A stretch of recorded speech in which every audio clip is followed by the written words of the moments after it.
ভারতের ছত্তিশগড় রাজ্যে ঘটেছে এক ভয়াবহ হত্যাকাণ্ড, যা সাধারণত সিনেমার দৃশ্যেই দেখা যায়। ক্ষমতাসীন দল বিজেপির এক নেতাসহ অন্তত ৩ জনকে জীবন্ত পুড়িয়ে হত্যা করেছে দুর্বৃত্তরা। স্থানীয় একটি গোষ্ঠীর সঙ্গে বালু উত্তোলনকে কেন্দ্র করে বিরোধের জেরে এ ঘটনা ঘটেছে বলে দাবি করেছেন নিহতদের স্বজনরা। বিস্তারিত ডেস্ক রিপোর্টে।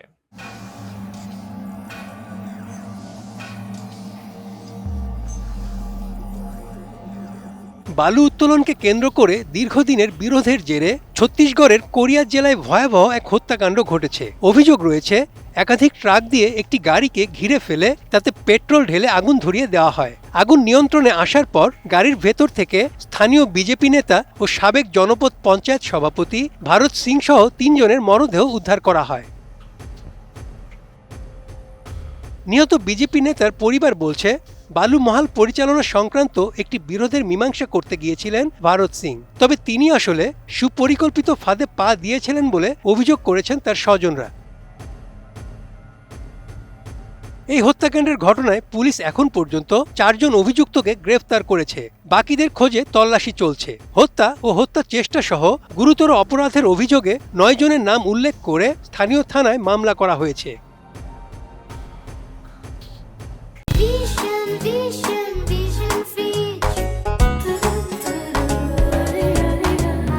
প্রাথমিক তথ্য অনুযায়ী ওই এলাকায় বালু মহালের ইজারা পেয়েছিল ভারত সিং এর পরিবার। এরপর বিভিন্ন স্থানে বালু পরিবহন এবং খনি সংশ্লিষ্ট অবৈধ চাঁদা আদায়ের নিয়ন্ত্রণ নিয়ে চরম বিরোধ শুরু হয়। ভারত সিং এর পক্ষ এবং আরেক বিজেপি নেতা মনোজ ত্রিপাঠীর পরিবারের মধ্যে এই বিরোধ কয়েক মাস ধরে চলছিল। বালু উত্তোলনের টাকা এবং এর নিয়ন্ত্রণ নিয়ে দুই পক্ষের বিরোধ আরও তীব্র হয়। খনি সংক্রান্ত এই বিরোধ এক পর্যায়ে প্রভাব বিস্তার, হুমকি ও আধিপত্যের লড়াইয়ের রূপ নেয়। ঘটনার দিন রাতে এই সংঘাত সবচেয়ে নির্মম রূপ ধারণ করে। পুলিশের তদন্তকারী কর্মকর্তারা বলেছেন, ভারত সিং ও তার সঙ্গীরা যে গাড়িতে ছিলেন সেটিকে চারপাশ থেকে ঘিরে ফেলা হয়। অভিযোগ রয়েছে, গাড়িটির সামনে ও পেছনে ট্রাক দাঁড় করিয়ে পালানোর সব পথ বন্ধ করে দেওয়া হয়। এর কিছুক্ষণ পরই গাড়িতে আগুন ধরিয়ে দেওয়া হয়।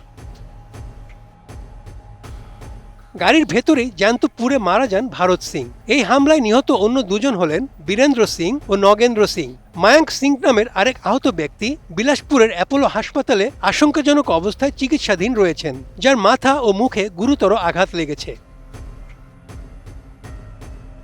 স্থানীয়রা বলছেন, কোরিয়া জেলার ইতিহাসে এমন ঘটনা নজিরবিহীন। দুই পক্ষের মধ্যে আগের বিরোধের কথা জানা থাকলেও পরিস্থিতি কিভাবে এমন ভয়াবহ রূপ নিল তা তদন্তের পর স্পষ্ট হবে।